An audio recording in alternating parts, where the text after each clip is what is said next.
Hey, greetings, salutations, and welcome. Welcome to the launch party for Reflections, a publication of the Academy of Lifelong Learning here at Cape Cod Community College. I'm Steve Anderson, and it's my pleasure to MC this event tonight. Now, a couple things. The Academy of Lifelong Learning, what is it? It's a group of people over the age of 50 who get together to socialize and learn. We have classes. You know the great issues at this point in our life. Will your 12-year-old grandchild always beat you at chess? Well, we offer classes, beginner and intermediary chess. Red wine, white wine, bourbon, Buddhism. We have the spirits here. You don't have to worry about it. And finally, if you come here, there's reading and writing. But I am pleased to report there's no arithmetic, so you don't have to worry about that. If you come here, you'll meet people who are both interested and interesting. How to get here? Well, class schedule will be posted online and on Facebook in August. Classes start in September, and they're offered in person, by Zoom, and hybrid. There are no tests, there are no final exams, and there are no papers. Just an opportunity to get together with people and exchange ideas. One of the thoughts I've always enjoyed about the Academy of Lifelong Learning is I hear people say things, and I think, I never thought about it that way before. This is a chance to mix up your great selves, to think about things in a different way, and to enjoy yourself. Now, Reflections. It's been published for 22 years by the Academy of Lifelong Learning. It's been published by folks, by editors who have put effort into gathering articles. They've got articles, prose, poetry from people who come to the classes here, photography, and also artwork. For 22 years, we've used that to say, this is who we are, and this is what we think is going to happen in the future. It's a valuable resource for us to be able to consider what's happening now, think about what happened in the past, and hope for what may happen in the next couple of years. Now, a couple of announcements I have to make to the folks in the room. First of all, can you turn off your cell phones if you haven't already done that? Next, I want to let you know where the bathrooms are. The bathrooms are down the hall to the left. And finally, there's an exit on my left to your right, and an exit on my right to your left. And if in the event oxygen masks come down, forget it, we're all screwed. I did want to take a moment to thank the editorial board of Reflections. These are people who these are the trustees of this great treasure. They're guardians of the gem. And the editorial board this year has been Barbara Berkowitz, Peg Crawford, Marianne Donovan, DJ Foley, Maggie French, and Mary Nyman, and Diane Tasserall. So let's all see if we can give them a big round of applause. Thank you all very much. I also wanted to take a moment and introduce June Callender. She wants to come up and say a few words. And so, June, if you could make your way up here, that'd be great. I have to say, I've been in classes with June, and she is talented and patient. Sometimes I've enjoyed her patience, and sometimes she's enjoyed my talent. I still enjoy your talent. Thank you. And I really want to speak about the start of this whole thing. I really wanted to speak about how the whole thing began, and he did it. He took my thunder away. I was expecting John Kennedy, who is the last person that I know who was a part of the original Reflections. He said he would be here today. I hope nothing has happened to him because he's not a spring chicken. But if he comes in, I think I'll jump up and introduce him again. That's really the only reason I wanted to speak today. I can't outdo him. Nobody can. Thank you.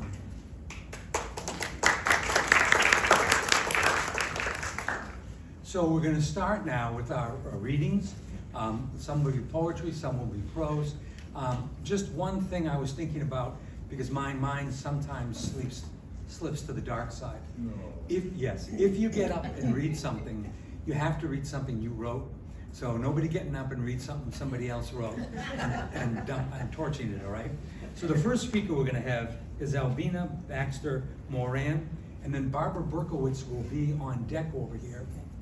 And so let's see if we can all get going here. This is great.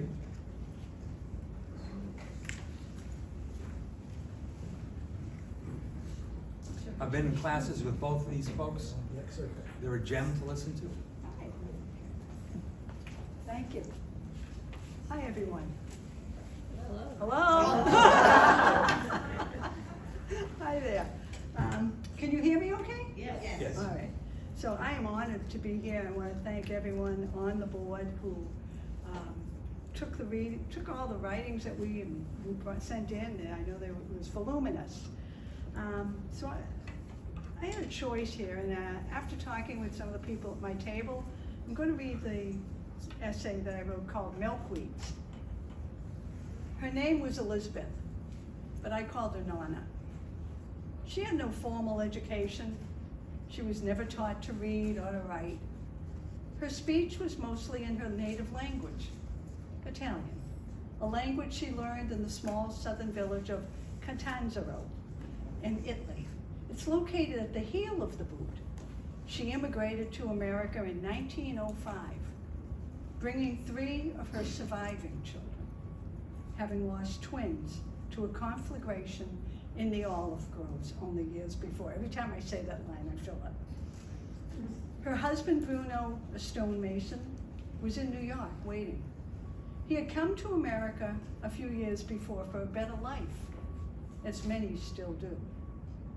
He was in search of the promise of the American dream. But that is not the story I'm about to tell. This story is about Nana, my Nana.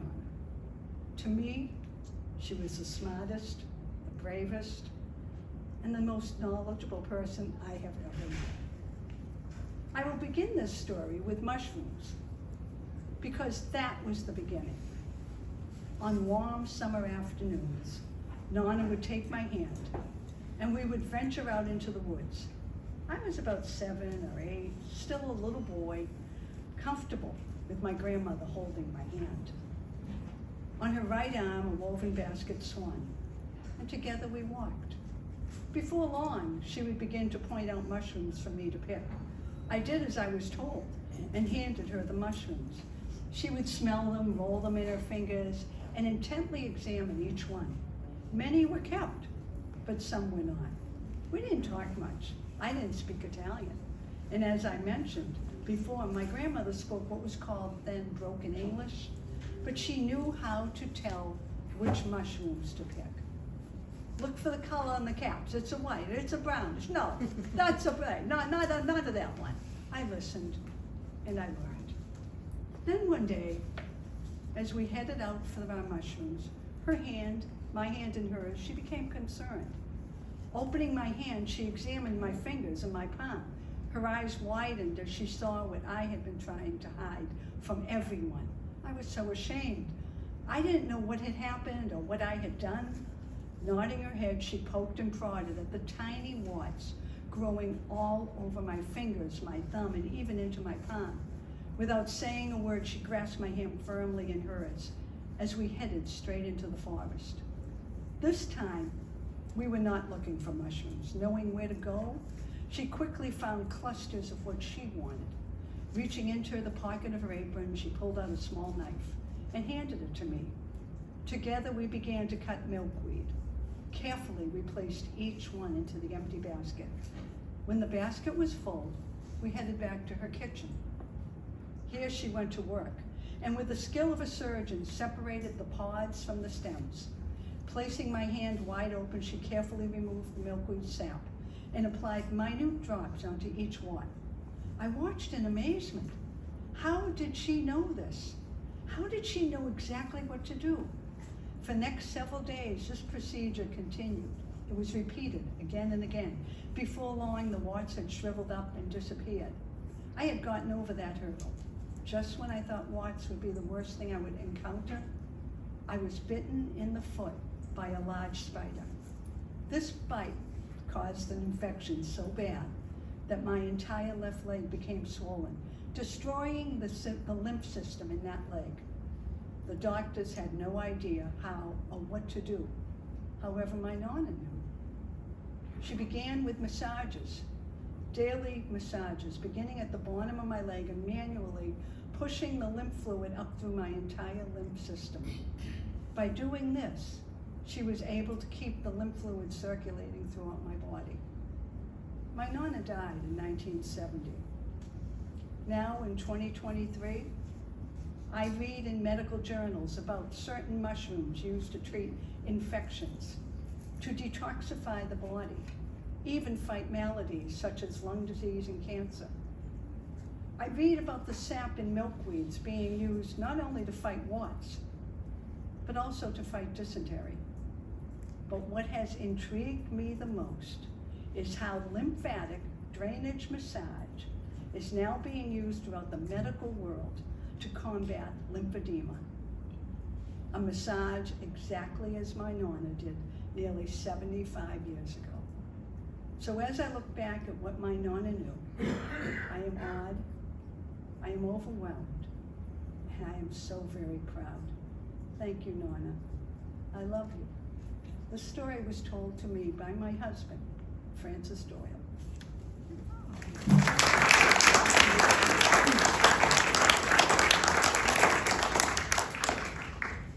Thank you. Our next presenter will be Barbara Berkowitz, and after her, we're going to have Mary Nyman. Can I correct you? It's Berkowitz. All right, I'm sorry. Thanks, sorry. Hello. I'm Barbara Berkowitz.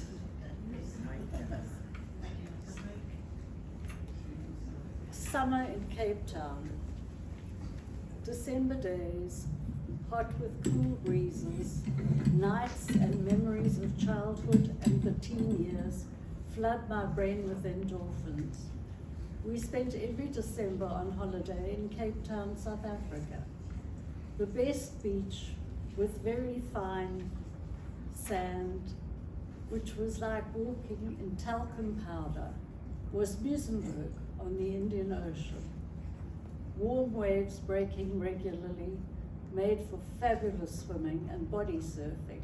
Nothing to buy, just going in and catching breaking waves. No such thing as windsurfers and people who did things like hang 10. No, ours was the simple pleasure of enjoying the sea. Being antipodal meant summer Christmases, with shop windows all decked out in balls of cotton, dotting the glass to signify snow. Santa in the shops, just like in the Northern Hemisphere. The hotel where we always stayed held Christmas dinners, and there was always dancing afterwards. New Year's Eve was celebrated similarly, but the best January 1st was staying up all night after a dinner dance, as they were called, sitting on top of Signal Hill in the car, watching the sun rise over the city of Cape Town as the new year dawned. It was magical to see the slow, low light beginning to hit the ocean, and then the buildings miles away, as if someone was making certain that this would be a bright and happy year. One of my favorite activities was walking on the rocks by the ocean. I would take a small fishing net and crawl around for ages, studying the little fish glittering in rock pools. At times I saw a lot of sea creatures.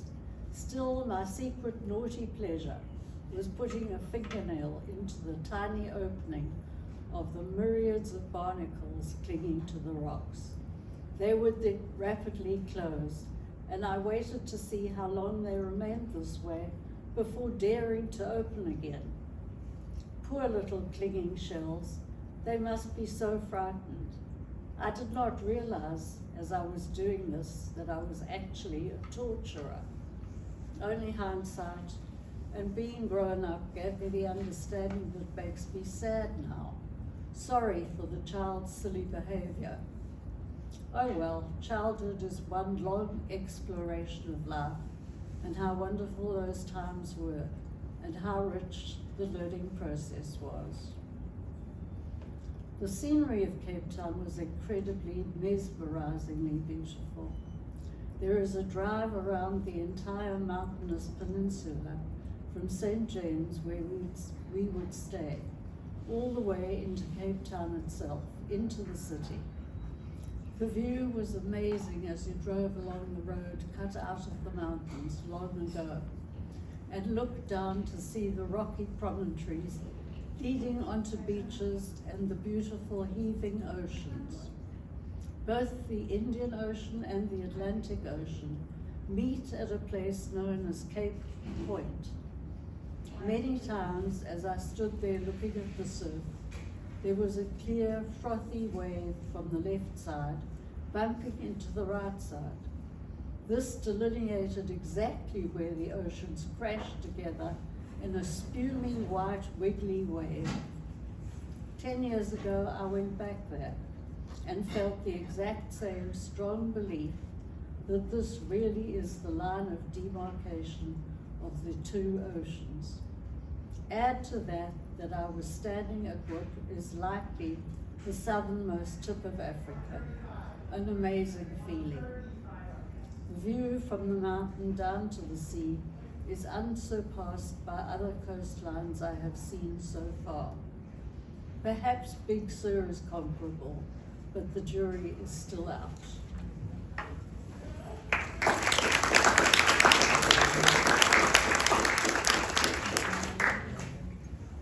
Thank you, Barbara, and Mary Nyman is next.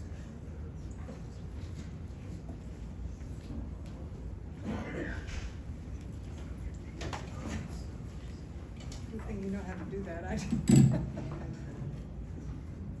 That should be about right. I have two short poems to read. Can you hear me? Okay. The first one is called Odyssey. My great car races towards New England as I leave a land of wildflowers, hospitality, and history I had a part in making. I reach to grasp a memory where the beautiful ladies of Tennessee remain as paradigms for me. After so many years, I fear the loss of ritual and affectations that I knew. Nostalgia leaves us room for grief. The past stands out in broad relief, no longer bound by beauty of the land.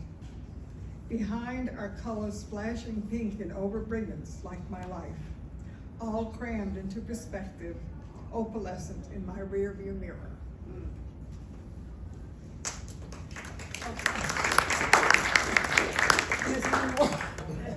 This is a more recent one called September. September rose, mentor, and talisman blooms pinker than dahlias and impatience of summer passing, reminding me age brings focus on changing color and sweetness dying, trapped, earthbound. Life is seasons passing as color in a rose stands out diminishing in its reminder of decay.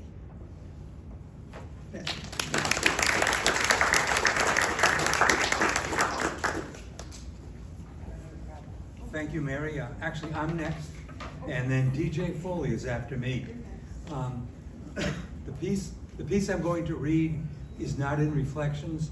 I didn't have a chance to submit it, but it's my favorite piece, so I'm going to read it. It's called The Best Poem Ever, and I didn't write it. I heard a young man stand up at a poetry reading and spontaneously speak 3 lines. 3 lines in a poem that I think spoke about journey, about hope, and about challenge. He did it in 2019, and I've thought about that frequently as I've bumped into the guardrails of life. So the title of the poem is Best Poem Ever, as recalled by Steve Anderson. Poetry reading, warm, late spring afternoon. Plymouth Public Library, main branch, Fedlow Room. Podium with microphone faces 120 chairs, 10 rows, gently divided by spacious center aisle. Participants, AARP eligible, speak measured tones, perfect grammar, pronunciation. Bifocals mandatory, hearing aids optional, anticipation. Upheaval, ruckus, rear door, unrestrained, he storms down aisle, arms swing wide arc, head sways side to side, occasional backwood glance. 20, 22, spotty 5-day beard, wide-eyed, flared nostrils, pale, thin, disheveled. Shirt tail over wrinkled khakis. Searches for missing someone, something. Sits, second row, third seat, left side. Begins subtle rhythmic motion. Gregarious moderator, perfect pitch, generous introduction, first speaker. She starts. Book just published. Deep audible gasp. He stands, glares, turns, paces room, repeats. Finds comfort, different row, same side. Hands vibrate overhead. Plastic hospital patient ID slides over thin right wrist. Discharge against medical advice. Author concentrates, continues, competes with awkward audible sighs, snorts, groans, rasps.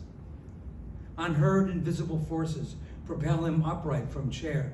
Frenzy, frantic fatigue, fearful eyes scan. Audience aware, anxious, apprehensive, checks exit signs. He stomps about room, long, awkward strides, deep, irregular breaths, no known destination. Stops, pauses, pivots, bolts, darts, rushes, rear door, swing, slam. Poet's shoulders relax. Verses, rhymes, rhythm continue. Haiku, sonnets. Free verse draw polite applause. Silently he reappears. Settles, fourth row, third seat, left side. Extends neck, arches back, arms folded over chest. Right knee bounces, waits. View fixed, stares intently. Final registered reader. Moderator asks, anyone else? He approaches, advances. She smiles, motions, retreats. Hands raised overhead, fingers pointing to ceiling, perhaps heavens. I know I have issues. Places palms on podium, gaze drops. I want to get better. Hushed, humble, hesitant. I just don't know how. Thank you.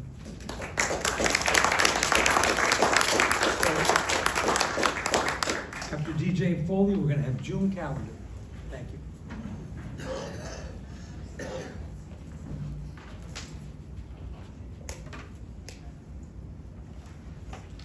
I'll read 2 poems today. My first poem is entitled Copper Kettle.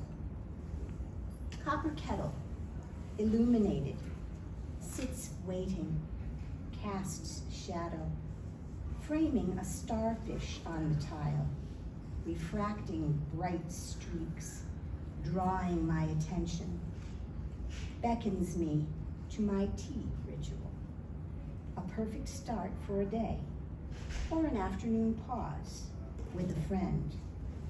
Who would have thought such a cheery object could be imbued with the power to help write a poem, console a friend, share a secret, develop an idea, or just warm your hands?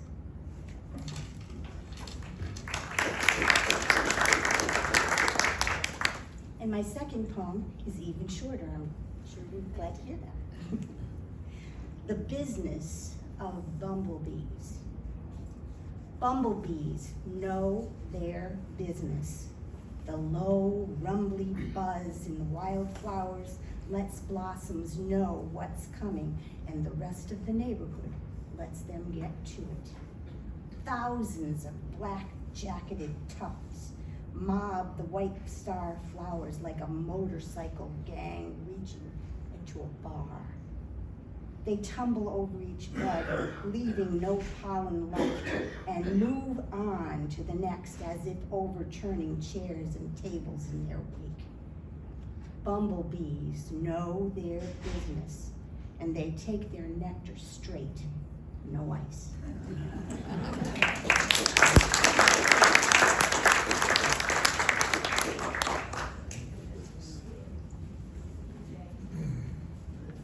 Thank you, DJ.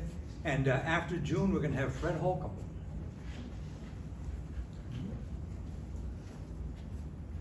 You all have these books. It's page 84. I am not a poet. I've been writing all my life. I've written all kinds of things. I didn't write poetry at all until I came to ALL. And they had a great poetry teacher, and everybody loved him, and so did I. And so I took poetry, and I've been doing it ever since, but I still am not sure that what I'm writing is poetry. I will read something that's... It is. What did you say? It is. I'm sure. I will read something that's actually all stolen poetry. But before that, I'll tell you on page 85 is one of my favorite pictures. It was taken in Africa, and that lion is not roaring at me. He is yawning and thinking, another boring tourist? Because he's been taught to do that. So anyway, this is called, and it's many, you'll recognize many of these lines. Summary with thanks, you should, so with thank you so much to better poets. A dark night on a snowy woods, I have no horse who knows the way to Kubla Khan's stately pleasure dome, nor can he tell me to, I don't have my glasses on, so I'm going to stagger a lot, nor could he take me to the house and of Waddles Maid and on the Isle of Innisfree, where the bee-loud glade has disappeared, and in the fog upon its little cat feet, where it be. I'm a terrible reader, you know, and everybody tells me that because I not only didn't learn to write poetry, I didn't ever learn to read it. Anyway. I get plenty of white chickens when they want to cross the road. The raven knows nevermore, but they know hope is that thing with feathers. I thought about telling my name to the livelong day in a different fog, but Tom invited me to eat a peach with him. And Mary tells me to contemplate grasshoppers. In the 1880s, Arnold despaired about Europe, saying, "Oh, love, let us be true to one another," which is a very good idea right in this particular day. And I echoed him because our beloved USA neither life nor light nor balm for pain have the country's love. God, I hate it. A country loves a madman. Women's rights are shattered. Classic books are banned in high schools. Right whales die. Forests burn. Refugees despair. Temperatures soar, as does grocery prices. My smartphone is daily outsmarts me. Bits of poetry buzz like dying honeybees and African elephants.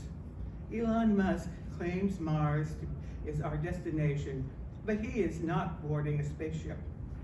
The most I can hope for is that I don't hear a fly buzz when I die.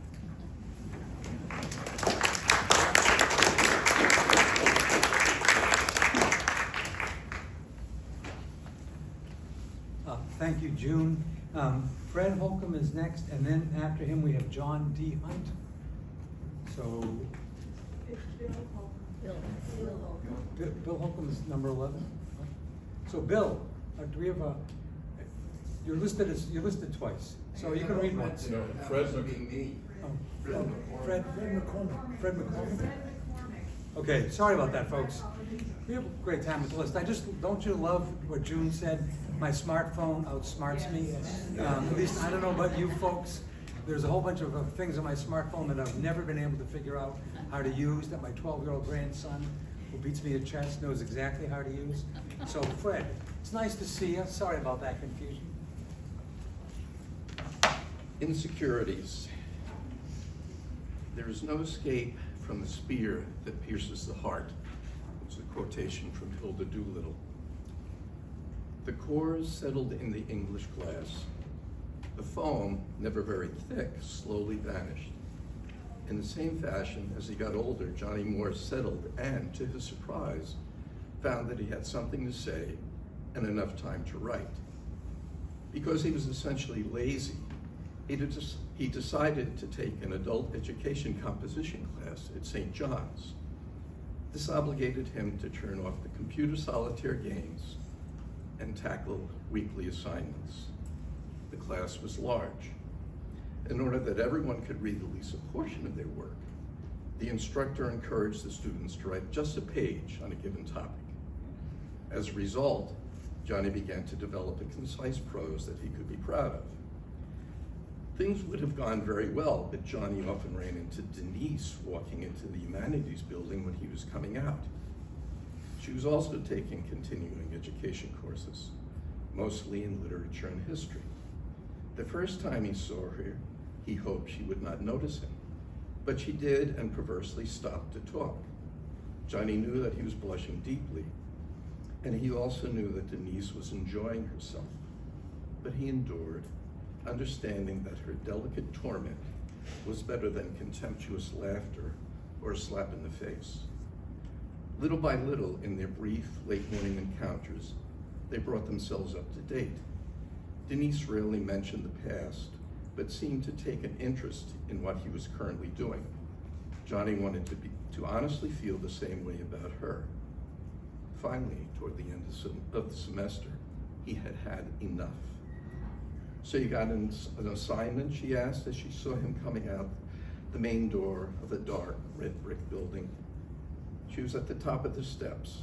2 texts were cradled in her left arm, and she held the aluminum rail with her right hand. Johnny took a deep breath. He felt the cool May breeze against his cheek and saw it mildly stir the young leaves on the ancient maples. There wasn't a cloud in the sky, and a robin was singing in a nearby rhododendron. "Yeah," he said, afraid his voice would crack.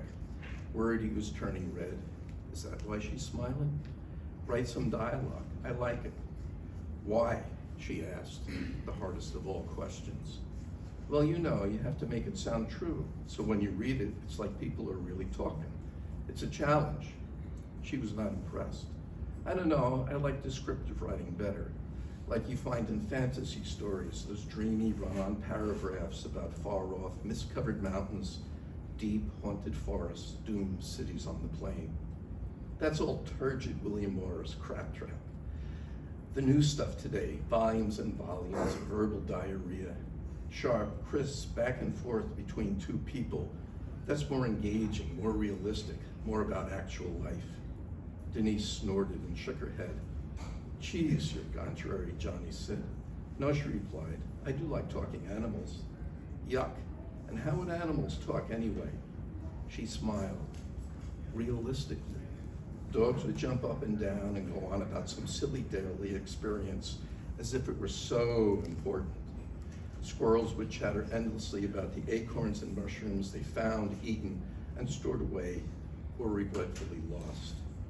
Porcupines would speak with a lisp and complain about how difficult it is to make love. Horses would be different. They would recite in rhyme couplets or dactylic hexameter like Oxford Dons. They are very noble beasts. Such romance, you make me smile. But you think it's dumb? Okay, wise guy, what is your conversation going to be about?" He hesitated, and she leaped. "You're not sure, are you? You got writer's block or something?" Her voice was teasing, but not cruel. "Don't be smug." "But no, not exactly. Sometimes I think I repeat myself. 2 men in a 3rd Avenue saloon confronting their broken expectations, or a man and a woman they've just met but their chemistry is immediate. Ha, and you call me a romantic. That last never happens. You're just dreaming. No, you're wrong. It's true to life, more genuine than hexameters. Are you sure you aren't just reforming your own broken expectations, molding characters and situations to some make-believe you want to be real? real, so you can pretend you haven't been disappointed in life, that you needn't be bitter. I've known you a long time, Johnny Moore. You're the type of guy who goes into bookstores hoping you'll bump into a cute redhead thumbing through Proust. He lowered his head and examined cracks in the cement walk. I'm too old for stuff like that anymore, he said sullenly. Anyway, where are you going? You know perfectly well. I'm taking a course on the Nazis in World War II. Who's the coordinator? Some guy named Cassioli, Casserole, Contralto, something like that. He became vehement. I know him, he's a jerk. You're wasting your time. Look, cut the class and go to lunch with me. Now you make me smile. No, be patient. Meet me in an hour and a half. I'll really be hungry by then. She touched his arm, turned her head and looked down the steps toward the parking lot 200 yards away. And please, you idiot, don't jump, she said under her breath before she entered the building. Using his right hand, Johnny shaded his eyes from the suddenly too bright sun. He stood motionless, trying not to think, wondering if he could buy Advil in the campus bookstore. Thank you.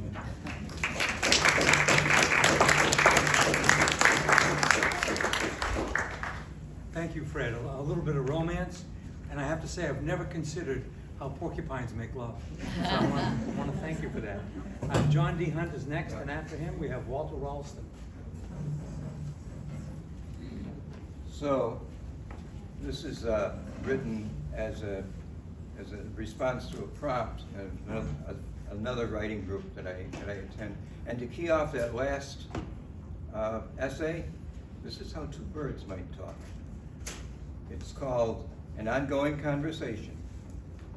Caleb, the cardinal, ruffled his bright red feathers. I'm quite a handsome bird. He preened his brilliant plumage. There's no hiding me, just the way I like it. Ronnie the wren sulked amid the gold-brown leaves of a quaking aspen tree. He blended in with the foliage the way he'd always preferred. This was a discussion the two friends often had. Which coloration offered the greatest advantage? Bright red, Caleb maintained, attracts the ladies. My mottled brown, Ronnie, the smaller of the two, countered, lets me hide in the background. It was a never-ending exchange of opinion. Ronnie's attention was grabbed by Caleb suddenly squawking. "A rival!" he shrieked. "It's just your reflection." Ronnie viewed the scene from a different angle.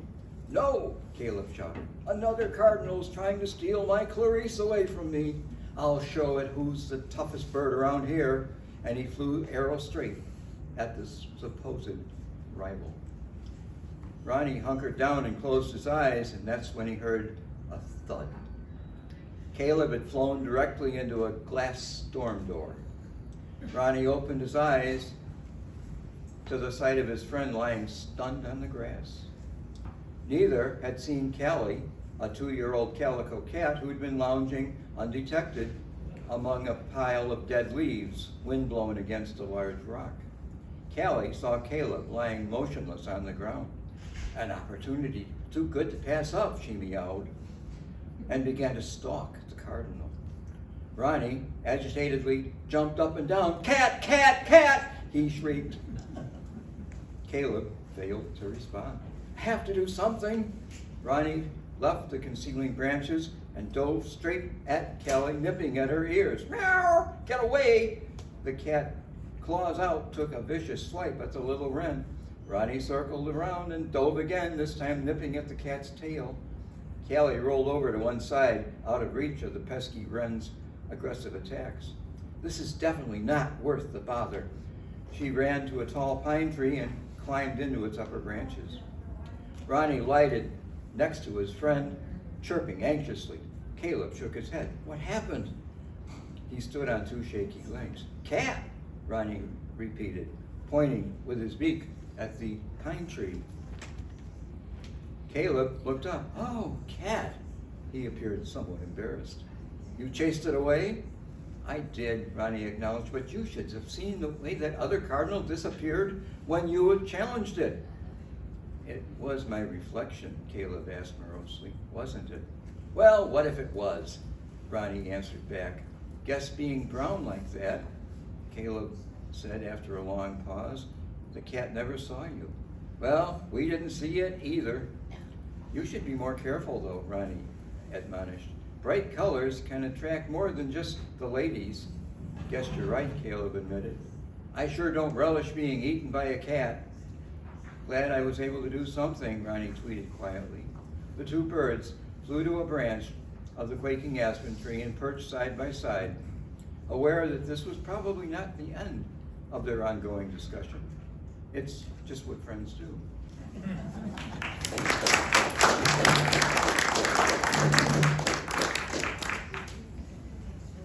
So it's great to welcome Walter up here, and after Walter, we're gonna hear from Connie Austin.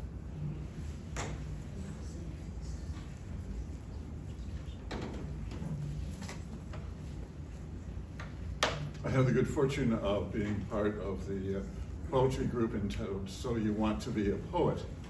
Gwen Dowden is the leader of the group, assisted by Mary Bonacker, and I think we have at least half a dozen people who have participated in the class this semester and previous semesters.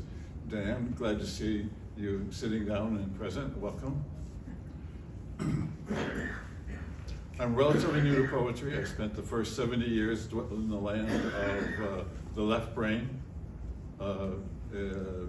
educated as an immunologist, and spent 40 years in computers, and 70 I found out what my true calling was. This is entitled Senior Puzzle. Why is a query not to be limited to the young? We seniors are curious too. Why do we dine only to be hungry? Why do we visit only to depart? Why do we sleep only to be tired? Why do we read only to come to an end? Why do we love only to lose? Why can we hope? What is the reason for joy? Senior Puzzle.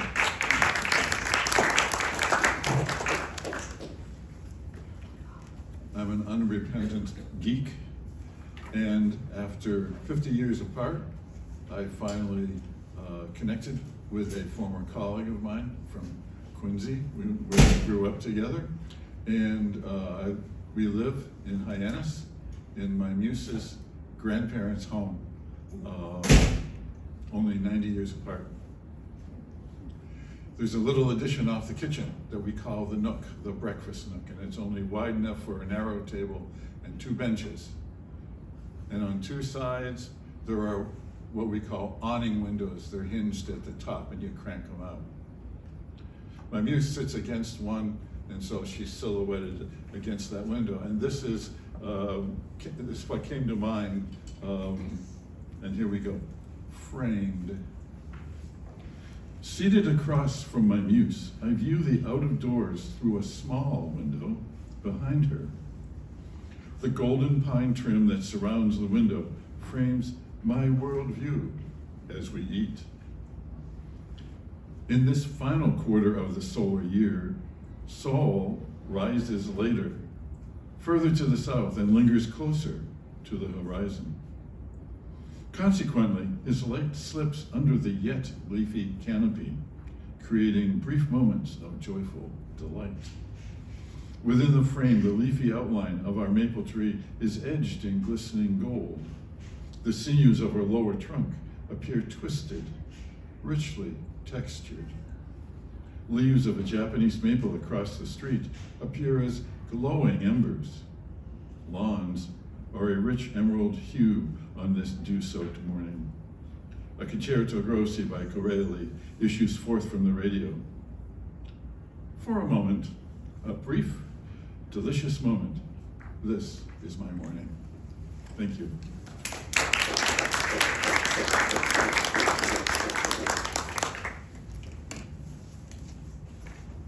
Thank you, Walter. Connie is next, and after Connie, we're gonna hear from Bill Holcomb.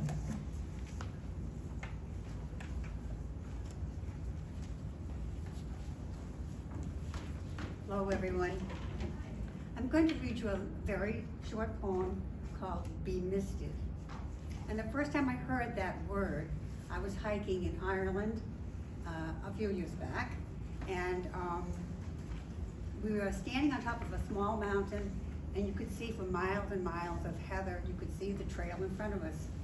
And our leader had a trail map with him, and I said, "What do you need that for? Look at that, we can see wherever we're going." And he said, "Oh, but you might become bemisted." So this is on page 82 if you want to follow along. Bemisted. In Ireland, when you are lost in a fog, it is said you are bemisted. Say it's early morning, a cloud of fog is dropping down to the tops of tall firs, now lower, to the dark river, where a heron appears and quickly fades into the mist. Simply vapor, though it seems mysterious, even ethereal, softening the hard edges of the world.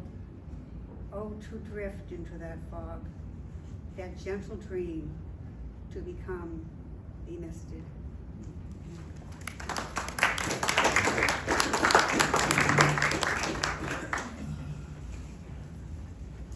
Thank you, Connie. Just tremendous imagery.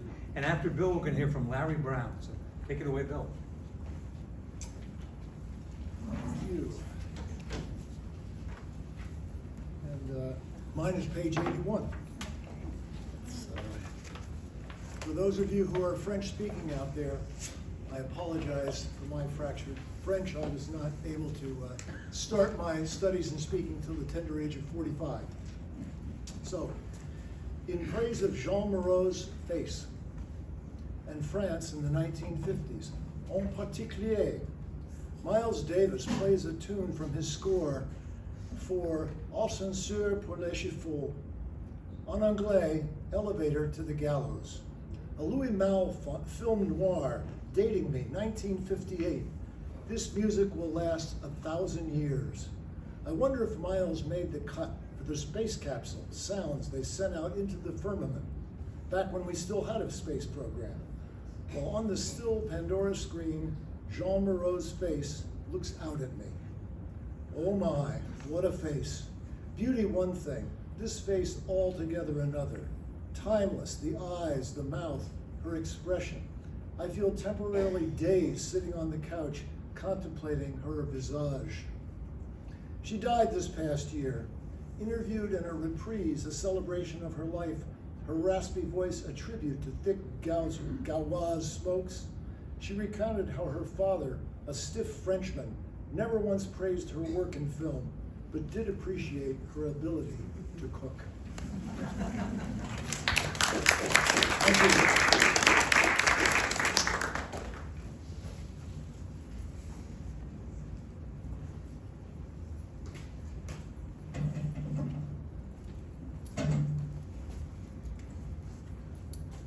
This is on page 86.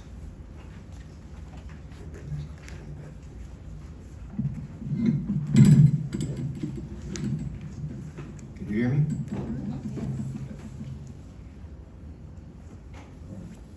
This is inspired by being a father, being a grandfather, and for 45 years being a teacher.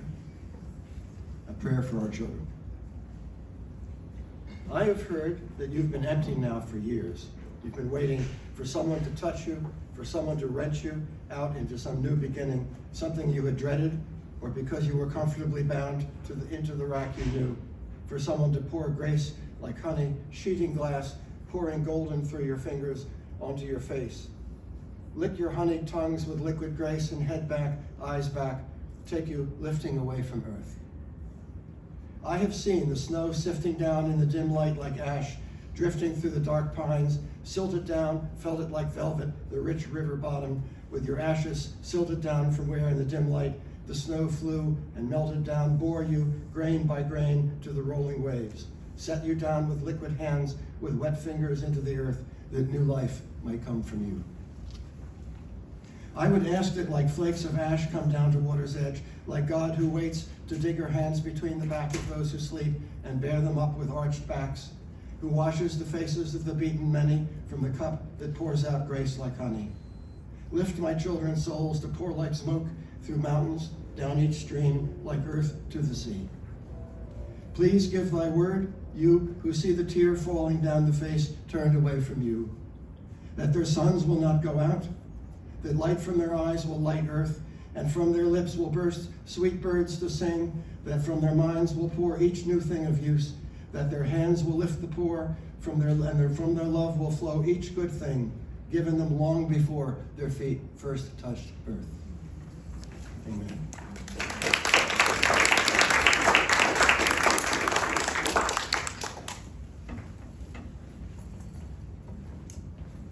And we have one more speaker today, Diane Hanna. Diane, it's great that you're here. Diane has belonged to Poetry, So You Want to Be a Poet group for years, and she took a little break, and so it's fantastic to see you here, Diane. Can you come up, or do you want me to bring you the mic?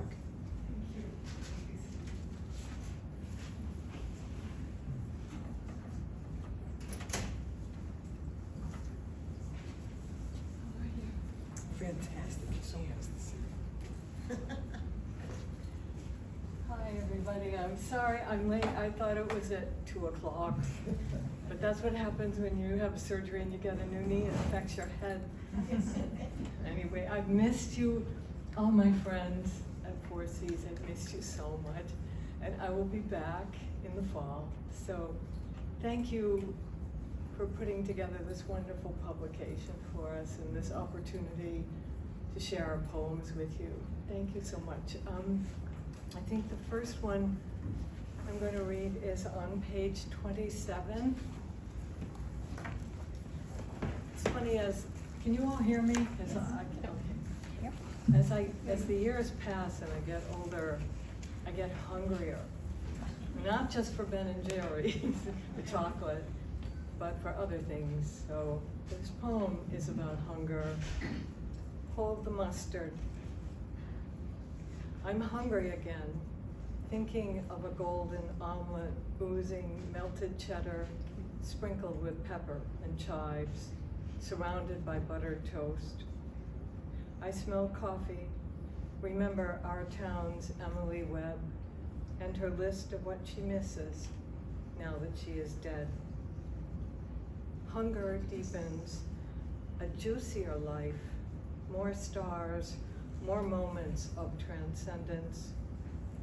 I stand on a rickety dock, jutting out into a deep Finger Lake, and inhale scents of damp earth, summer cottages, snails, the breath of fishes. Inhale memories of hold your nose jumps into over your head water. I can no longer climb a maple tree up to the crow's nest, snagged and withered in the gray wind. Now I sit on a stone wall, watch those limbs beckon, promise a free ride back to days when wonder was as common as cereal and sleep in a land of giant snowfalls, crystals inside the north room's windows. More transcendence, please. Hold the liniment, the electric bill, hold the dust balls, hold the calendar, its stapled months torn off like Band-Aids from scraped knees. Bring on fireflies floating over white hydrangeas, poems that take off the top of my head, arms that fold around me like swan's wings, bouts of moonlessness. Thank you.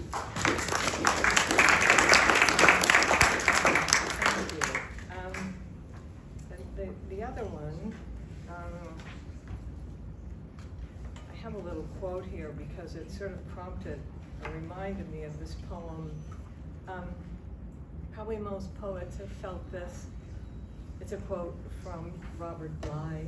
He says, "I felt something in the poem I hadn't intended to put there. It was as if someone else was with me." That's how I felt when I wrote Surrender, page 18. He he gave me a bouquet of potatoes, little purple and rose red ones. I wanted to marry him. I planted each potato in stone troughs. They came all the way from Scotland. I couldn't eat them for fear they would grow and take up my whole insides, and there would be nothing left but eyes that could not see. They are dreaming now. The light falters. Crickets are quiet. Osprey have flown. Sleep is calling from the next room. I hope they grow. They may. It is not for me to know. Thank you so much.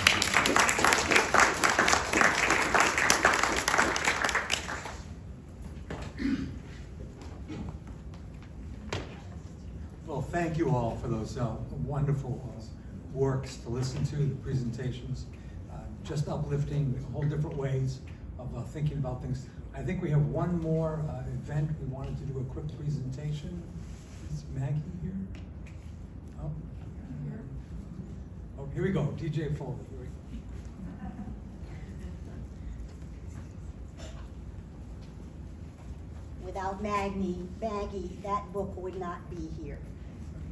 She is the brains of the group and gets us going and keeps us going, and we love her.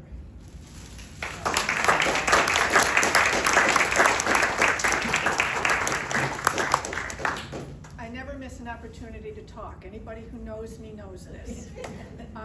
First of all, thank you all for coming.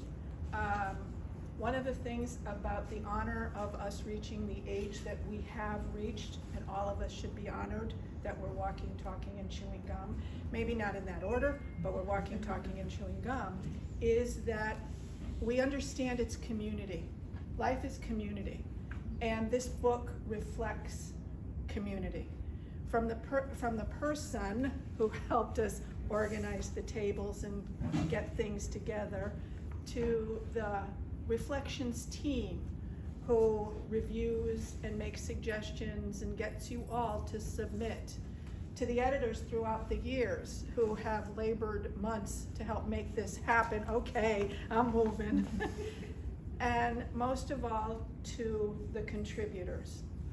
In my ripe young age of 62, I was watching a show called Blacklist. It's a TV series, and in one of the series, the older gentleman said, "It's not that life is wasted on the youth, it's that wisdom is put out to pasture too soon." And I think this book reflects the wisdom, the creativity, and what is still ahead for all of us. So I want to thank you for coming. I want to thank you for the honor of working with all of you, and may you enjoy the summer coming. Here they come again. And enjoy the rest of the afternoon. Thank you very much.